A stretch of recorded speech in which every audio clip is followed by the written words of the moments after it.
সঙ্গে এমন কোন স্থান শূন্যতা রাবণ রাজা দর্শন করছে না যেখানে প্রভুকে একটু বানাঘাত করতে পারে।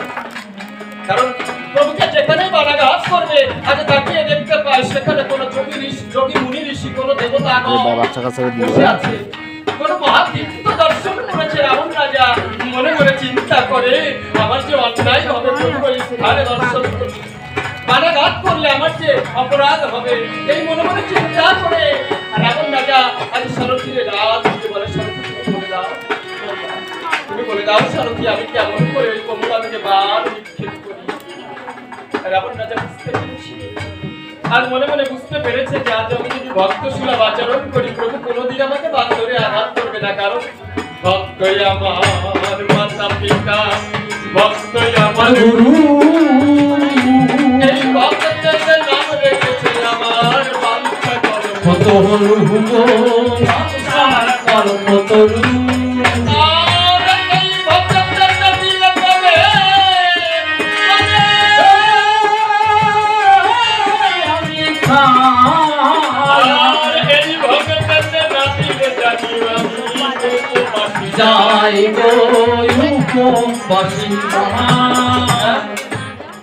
ভগবান কি বললেন? ভক্ত আমার মাতা পিতা, ভক্ত আমার গুরু, এই ভক্তকে নাম রেখেছে আমার বাঞ্ছা কল্পতরু। এই ভক্তকে দিলে তবেই আমি খাই, এই ভক্তকে না দিলে জানিও আমি উপবাসী যাই। তবে এখানে যে প্রসাদ গুলো দেওয়া হয়েছে, প্রসাদ গুলো ভগবানের নামে দেওয়া হয়েছে তো এই ভক্তের জন্য তো দেওয়া হয়েছে প্রসাদ গুলো। ভগবান খাবে তো এই প্রসাদ গুলো? হ্যাঁ, যে কটা প্রসাদ এখানে রয়েছে পূজা শেষ করবেন, গান কীর্তন শ্রবণ করবেন, শেষ করবেন, মায়ের বাবার পূজা শেষ করবেন, বাড়ি চলে যাবেন, ভালো করে ঢেকে তুই আবার পরের দিন আসবেন, দেখবেন যে কটা বাতাসা সেই কটা থাকে না। তাহলে ভগবান কি করে খায়? খাইলে কোন করে না, কি করে খায় ভগবান? কিন্তু মহাজন নাকি মিথ্যা কথা, ভুল কথা বলেছেন নাকি? ভগবান খায়। ভগবান কেমন ভাবে খায় জানেন? ভক্তকে ভগবানকে প্রশ্ন করেছে, তোমাকে যে প্রসাদ দেওয়া হয় তুমি এই প্রসাদ খাও তো? সেদিন ভগবান বলেছিলেন হ্যাঁ আমি খাই। আমি কেমন ভাবে খাই জানো? যদি কোন ভক্ত আমার ভগবানের প্রসাদ মনে করে ভক্তি ভাবে আস্বাদন করবার চেষ্টা করে, আমি তার নির্দেশে বসে তার জিহ্বা ব্যবহার করে তার জন্মদায়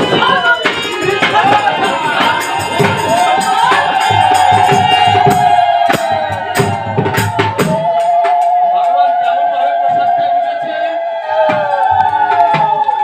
কাশী নামের সব তীর্থ বারবার, কাশী নাম একবার, ওখানে 2 দিন 3 দিন পর্যন্ত তারও অধিক সময় বসে বা দাঁড়িয়ে থাকতে হয় অল্প একটু গদি প্রসাদ পাওয়ার থাকে, অল্প একটু প্রসাদ পাওয়ার জন্য বসে থাকে। এদের কোনো কৃপা না থাকলে তো কেউ দিত না বা নিতেও না। তো ভগবানের প্রসাদ আজ বুঝলেন কেমন ভাবে ভগবান খায়। দয়া করে যেখানেই যান না কেন কিঞ্চিত প্রসাদ কাড়াকড়ি করে, ভগবান বলেন না ভক্তের ভগবানের প্রসাদ কাড়াকাড়ি করে খেলে, ফুটে খেলে আরো বেশি কৃপা হয়। কিঞ্চিত প্রসাদ নিয়ে গ্রহণ করে যাবেন, প্রসাদ থেকে আপনার ভগবানকে বঞ্চিত করবেন, পাপ হয়ে যাবে। আর এমন রাজা বলছে ভক্তই আমার মাতা পিতা, ভক্তই আমার গুরু, এই ভক্তের নাম রেখেছে আমার বাঞ্ছা কল্পতরু, বাঞ্ছা কল্পতরু। ভগবান ভক্ত সেবা, ভক্ত সুলভ আচরণ যদি আমি তোমার সঙ্গে করি তুমি তো আমাকে কোনোদিন আঘাত করবে না। কারণ ভক্তকে ভগবান বড়ই ভালোবাসে, ভক্তকে কোনোদিন তিনি আঘাত করেন না। ভক্তের আঘাত তিনি পৃষ্ঠপোষে সহ্য করেন। কারণ এই গদা মোহম আর বহন মোহমের কথাটা একটু মনে করুন। ভগবান ভক্তের ভার বহন করেন, ভক্তের মাল তিনি কাঁধে চাপিয়ে গন্তব্যে পৌঁছে দেন, কিন্তু ভক্তকে তিনি কোনোদিন আঘাত করেন না। মনে মনে চিন্তা করে রাবণ রাজা যদি আমি ভক্ত সুলভ আচরণ করি প্রভু আমাকে বাদ করে কোনোদিন উদ্ধার করবে না। তাই আগে ভক্ত সুলভ আচরণ দিয়ে বর্জন রামসনে করেছে হিত বিপরীত আলাপন। কেমন বনে বনে ফেরো রাম দেখি ঘন্টা ধারি মাঝে পরমা সুন্দর থাকে কেন উদাসীনের সাথে গো উদাসীনের সাথে। জটাধারী কি রাখে নারী? এটা কি সাধুতার নিয়ম যে সঙ্গে একটা পরমা সুন্দরী রাখা প্রয়োজন? এমন ভাবে কটুবাক্য যখন প্রয়োগ করেছে রামচন্দ্র বুঝতে পেরেছেন আজ আমার ভক্তকে আঘাত করার সময় এসেছে। কারণ কটুবাক্য না বললে ভগবান তো কোনোদিন ভক্তকে আঘাত করবে না, আঘাত না করলে রাবণ রাজার উদ্ধার তো হবে না। তাই আজ রাবণ রাজা কথাটা যখন কটুবাক্য প্রয়োগ করেছে রামচন্দ্র আজ ধনুকে যোজনা করেছেন এবার ধনুকে দশানন এবার করে দর্শনা রাম রামে তো যেন লাগে আরবার গো লাগে। আসলে রাবণ রাজা কথাটা কিন্তু মন্দ বলে নাই। যেখানে নারী দর্শন নিষেধ রয়েছে, সন্ন্যাসী ব্রত পৃথিবীর সব থেকে উন্নত ব্রত। 10 টাকার রং কিনে কালটা দুটি পাঞ্জাবিতে রং করে সন্ন্যাসী হওয়া যায় না, সন্ন্যাসী তারে বলে না। সন্ন্যাসী হতে গেলে সম্পূর্ণ ঈশ্বরে ন্যস্ত হতে হয়। এখানে নারী দর্শন নিষেধ রয়েছে। বিষ্ণু প্রিয়া যিনি নীলাচল থেকে প্রভু ফিরে এলেন, একে একে সবাই প্রভুকে দর্শন করার জন্য চলেছিলেন। সেদিন বিষ্ণু প্রিয়া ডাক দিয়ে বলেছিলেন যে মানুষটাকে সবাই দেখতে যায়, আমি তাকে দেখতে যাব না, কারণ সেই মানুষটা তো আমারই হয়। তবে আমি শুনেছি নারীর মুখ দর্শন করলে নাকি সন্ন্যাসীর সন্ন্যাস ব্রত নষ্ট হয়। তাই আমার মুখ আমি দেখে আমার প্রভুর সন্ন্যাস ব্রত আমি নষ্ট করতে চাই না। তাহলে সন্ন্যাসী ব্রতে নারী দর্শন নিষেধ রয়েছে। রামচন্দ্র বনবাসে গিয়েছেন, কিন্তু সীতা দেবীর বনবাস হয়নি। তিনি গিয়েছিলেন কেন? তার তো বনবাস হয় নাই। রামচন্দ্র যদি পিতৃসত্য পালনের করে বনবাস উদ্দেশ্যে রওনা হয়ে যান, সীতা দেবীও আমার আবাসন ত্যাগ করে প্রভুর পদাঙ্ক করেছিলেন অনুসরণ। ডাক দিয়ে দশরথ রাজা সীতা দেবীকে তখন সুধা বলি, ও মা তুমি চলেছ কোথা? বনবাস হয়েছে রামচন্দ্রের, মাকে তোমার তো হয় নাই, তুমি চলেছ কোথা? মৃদু স্বরে দশরথ রাজা সেদিন বলেছিলেন, ও মা তুমি যে কুলবধূ, কুলের মান মর্যাদা, কুলের গৌরব, কুলের অহংকার তুমি, তো তুমি যেও না মা, তুমি থাকো অযোধ্যা ভুবনের হয়ে সান্ত্বনা। সেদিন দশরথ রাজাকে মৃদু স্বরে সীতা দেবী ডাক দিয়ে বলেছিল, ওমা ও পিতা আমি চলেছি প্রভুর সঙ্গে বনবাসে। জানেন আমার যেদিন স্বয়ংবর সভা হয়, প্রভু আমার সিঁথিতে সিঁদুর তুলে দেয়, আনন্দিত চিত্তে পুলকিত নেত্রে আমার পিতা জনক ঋষি আমার মাথায় হাত রেখে আশীর্বাদ করেন আর বলেন, ওমা সীতা তো সীতার সিঁথির সিঁদুর বড় জল পড়ছে না। বলি মা এ যেন স্মৃতি দুরান্ত রাজি কোনোদিন হচ্ছে না। তবে বলি মা আজ হতে তোকে সম্পূর্ণরূপে করলাম দান, সম্পূর্ণরূপে করলাম দান, তাই হলো কি সম্প্রদান। বলি মা আজ হতে তোকে সম্পূর্ণরূপে করলাম দান। আমার সম্প্রদান কিন্তু কোনো বিশেষ রূপে দান নয়, সম্পূর্ণরূপে দান। নিজের গোত্রটাকে ছোট বড়, নিজের গোত্রটাকেও বৃদ্ধি আলায় ফেলে রাখতে হয়, এটা কোনো বিশেষ রূপে দান নয়, সম্পূর্ণ রূপে দান। ডাক দিয়ে বলছেন আমার পিতা আমাকে আশীর্বাদ করে বলেন, আমার সীতা তোকে সম্পূর্ণ রূপে আমি করলাম দান। বলি বা ওই রামচন্দ্রের চরণ সেবা করি, বলি মা কোনো কালে কোনো যুগে যেন তুই ওই চরণ সেবা থেকে বঞ্চিত হোস। তাই বলুন প্রভু আমার প্রভু থাকবে এর বনবাসে, আমি থাকবো গৃহাবাসে, কেমন ভাবে তার চরণ সেবা হবে। তাই আমি চলেছি আমার পিতার আদেশে, আমার প্রভুর চরণ সেবা করতে হবে।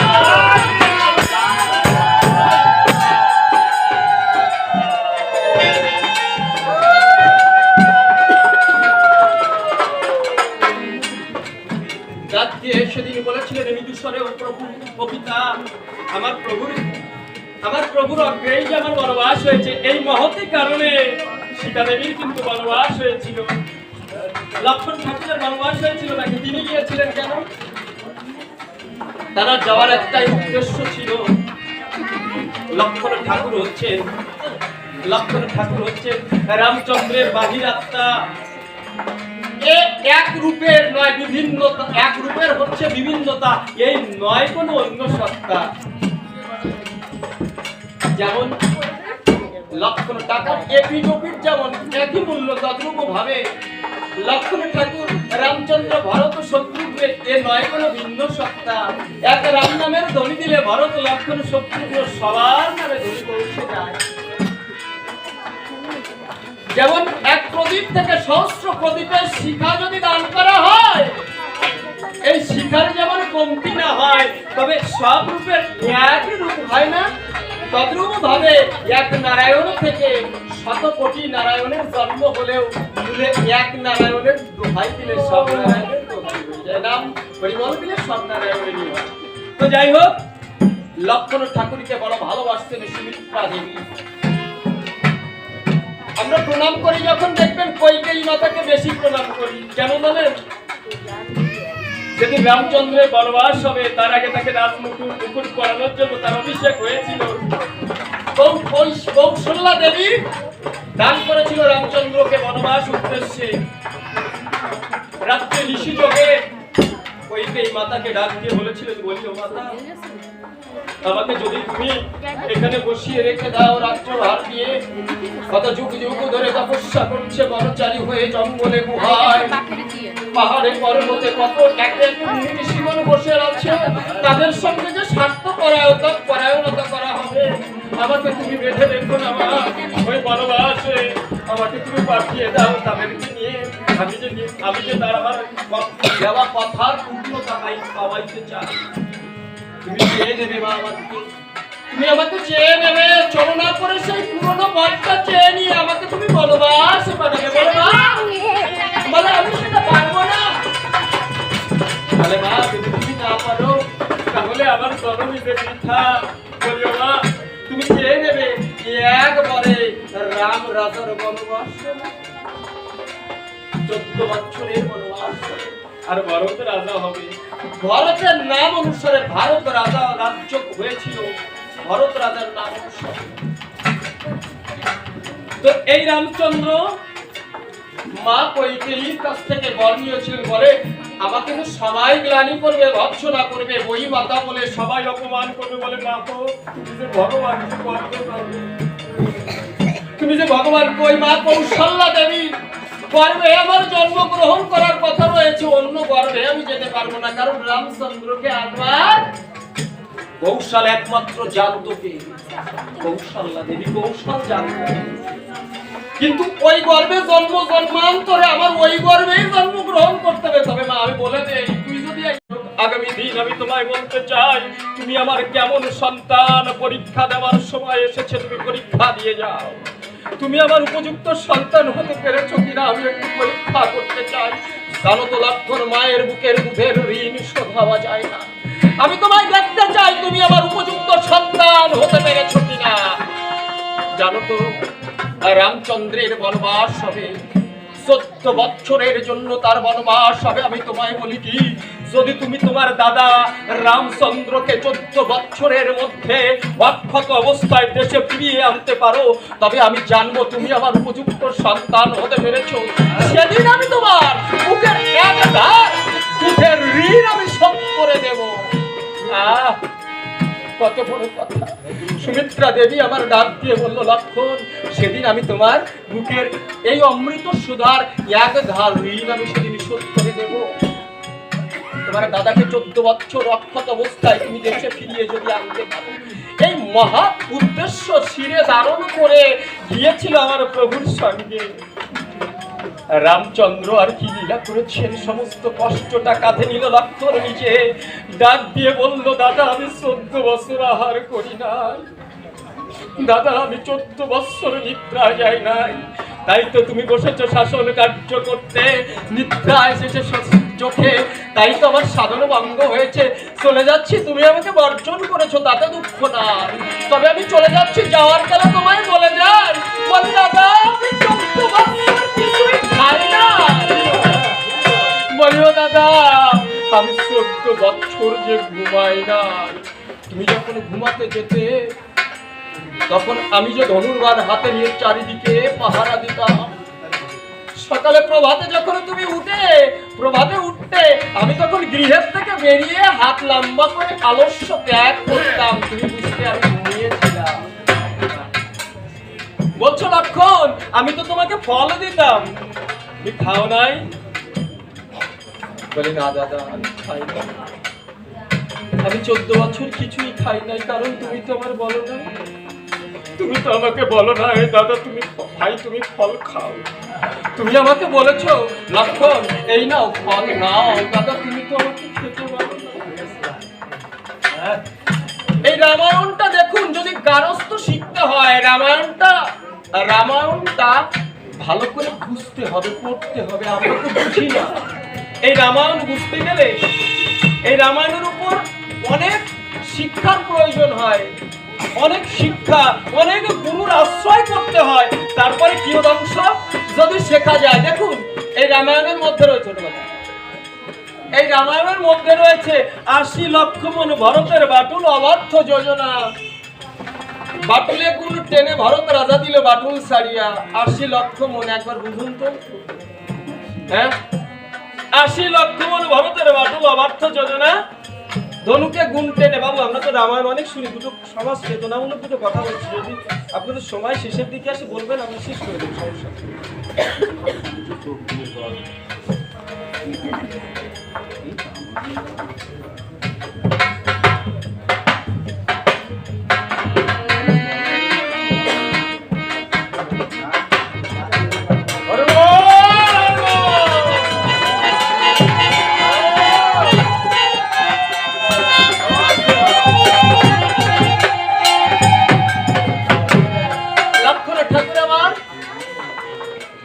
লক্ষণ ঠাকুর আমার ডাক দিয়ে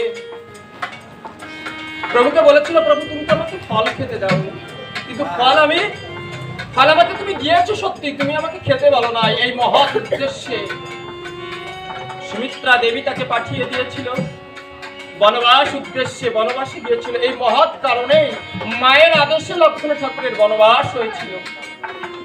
কিন্তু আজ রাবণ রাজা যখন কটুবাক্য প্রয়োগ করেছে, আজ রামচন্দ্র বুঝতে পেরেছে ভক্তকে আজ আমার আঘাত করার সময় এসেছে, তাই আজ রামচন্দ্র ডাক দিয়ে বলছেন, হে যন্ত্রী সকলে যে যার যন্ত্র করে আজ বাজিয়ে দাও মনের মতো করে। যন্ত্রগুলি কেমন শব্দে বেজেছে,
এত অস্ত্র ব্যর্থ গেল রাবণ কুপিল মাদর মাদরে, আবার অর্জুন সমান মাদর বর্ষিতে লাগিল মাদর মাদরে রাধারিণী ভাই, আর একবারে একুন্ন গেলিলেন লাগিয়ে মাদর মাদরে, দেখো শিবানী বাবার কুণ্ড সন্তান ফেরিয়ে মাদর মাদরে রাধারিণী ভাই, আর যেই মাত্র মুন্ড কাটল শ্রীরাম দেবতা মাদর মাদরে, দেখো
নগরে নগরে প্রভারে প্রভারে লৌরে দণ্ডে দণ্ডে পর্বত সম পাপ থাকলে রাম নামে খণ্ডে এমন মধুর রাম নামের আমি দিব তুলনা চরণ পরশ পাশান মানবী হলো গাছের তৈরি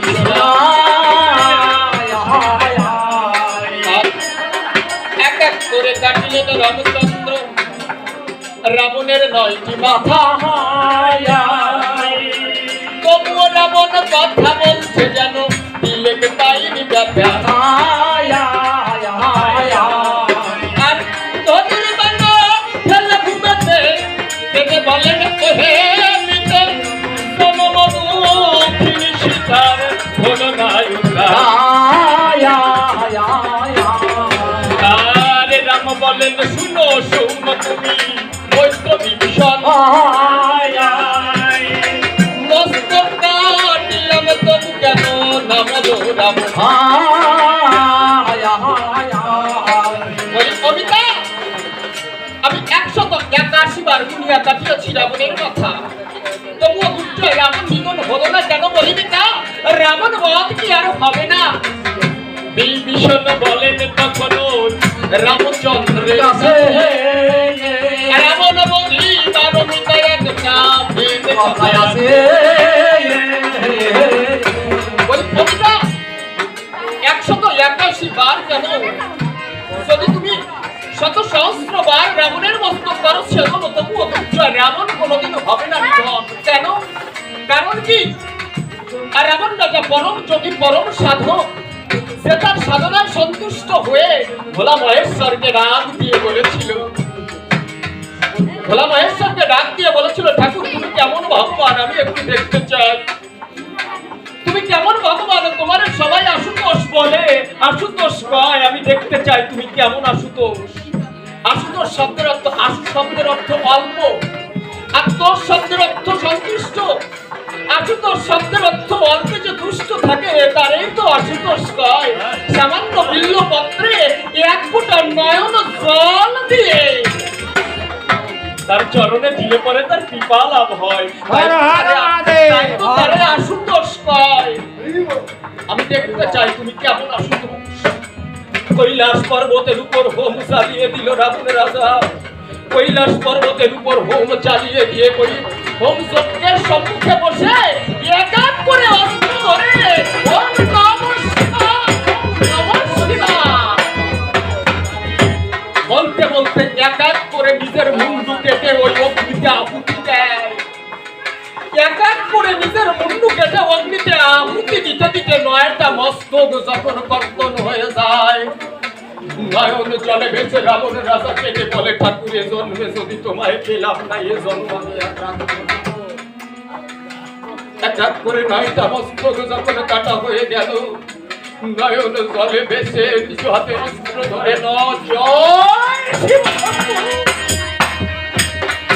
বলে যখন দশম মুন্ডুটা টান দিয়ে কর্তন করতে যাবে তদ মুহূর্ত কালে ভোলা ভোলা মহেশ্বর সে হাত জড়িয়ে ধরে বলে রাবণে তোর মতো ভক্ত এই জগতে হবে কিনা হবে এমন ভক্ত আমি কোনোদিন দেখি না এমন জগতে এমন ভক্ত আর হবে কিনা হবে তবে তবে আজ হতে তোরাই দেহের দায়িত্ব আমি নিলাম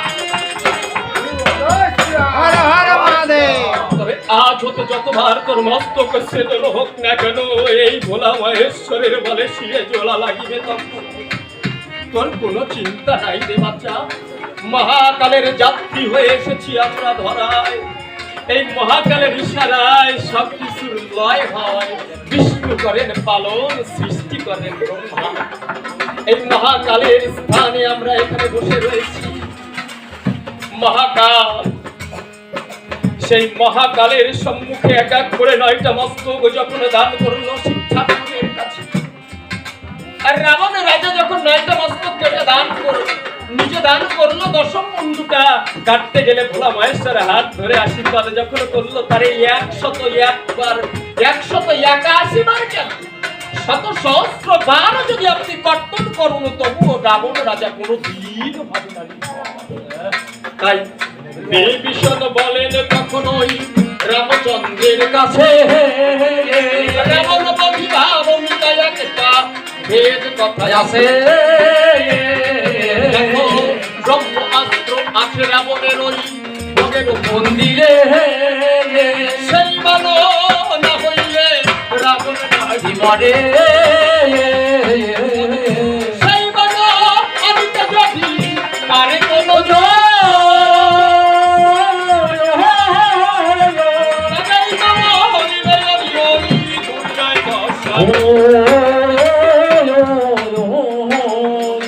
তবেই দুর্জয় দর্শন নিধন হবে, এর অন্যতা নয়। তবে সেই বার রাখিয়াছেন দেখো রানী মন্দোদরী, কোথায় রেখেছে মানবিকা বলিতে নাহি পারি।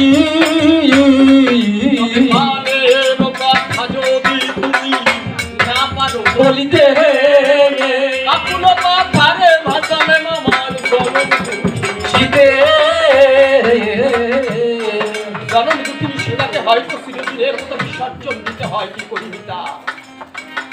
আজ প্রণাম করিয়া হনুমান দাঁড়িয়ে ওই শ্রীরাম বিদ্যমান বলে, প্রভু আমি আনিব তোমার পুরানা চরণের গুলি। বলে, প্রভু তুমি কিসের জন্য চিন্তা করো? তুমি অনাথের নাথ, যোগেন্দ্র যোগিনী হে তোমার জানি জগত্তা, কটাক্ষে নির্বংশ করে নিঃশ্বাসুর কিন্নরে, বন্ধু সে পান করি রহি রত্না করে করে। তোমার ঘটে প্রভু যদি একবার আদেশ পাই, সোনার লঙ্কায় উপরিয়া লয়ে সাগরে ডুবাই। প্রভু আমি কি কেন ভয় করি? তোমার নিকটে যদি আমি একবার আদেশ পাই, সোনার লঙ্কা উৎপীড়ন করে প্রভু আমি সাগরে ডুবাই। এত যদি বলিল প্রভু দেখো বসনে প্রদান